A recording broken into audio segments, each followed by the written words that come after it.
Teraz by to už mohlo byť v poriadku. Takisto Santiago. Schyluje sa k štartu, druhý dostihov. Tak nie.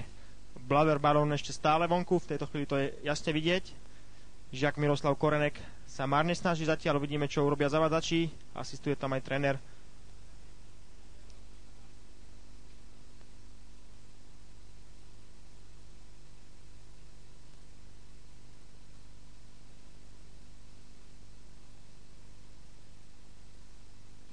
A v tejto chvíli boli odštartované dnešné druhé roztihy. Cena predsedu Nitrianskeho samosprávneho kraja, medzištátne stretnutie žiakov Nemecka, Slovenska a Českej republiky, rovina 5. kategórie na 1150 metrov na vnútornom ovále pre trojročné a staršie kone, dotované sumou 33 000 slovenských korún. Okamžite po štarte tam zaostala Dampier s obrovskou stratou, takisto aj ďalší zástupca stania autoopravné stanisko Lady She je na chvoste pola. Venujeme sa špičke, tam je Santiago spoločne s Blaver Baronom, na tretej pozícii potom nasleduje Bonaqua, ďalej Chiquita, posúva sa aj Octobus, s obrovskými stratami ešte pokračujú Lady She a Dampier. Takáto je situácia zhruba v polovici oblúka pred cieľovou rovinkou, záverečných 400-500 metrov, stále je to dvojica Blaver Baron a Santiago, k ním sa pridáva aj spolufavoritka Bonaqua, takže to bude zrejme súboj najčakanejšieho tria. Na štvrtej priečke potom ešte s plnými šancami strihne Octobus pri svojej premiére, takisto je tam aj Chiquita, ktorá zrejme slabne a čo skoro možno pôjde cez ňu aj Lady She, na chvoste pola od štartu Dampier. Záverečných 200 metrov, stále je to súboj Santiaga spoločne s Blaver Baronom, Blaver Baron a Santiago, ešte aj Bonaqua útočí zvonka, bude to zrejme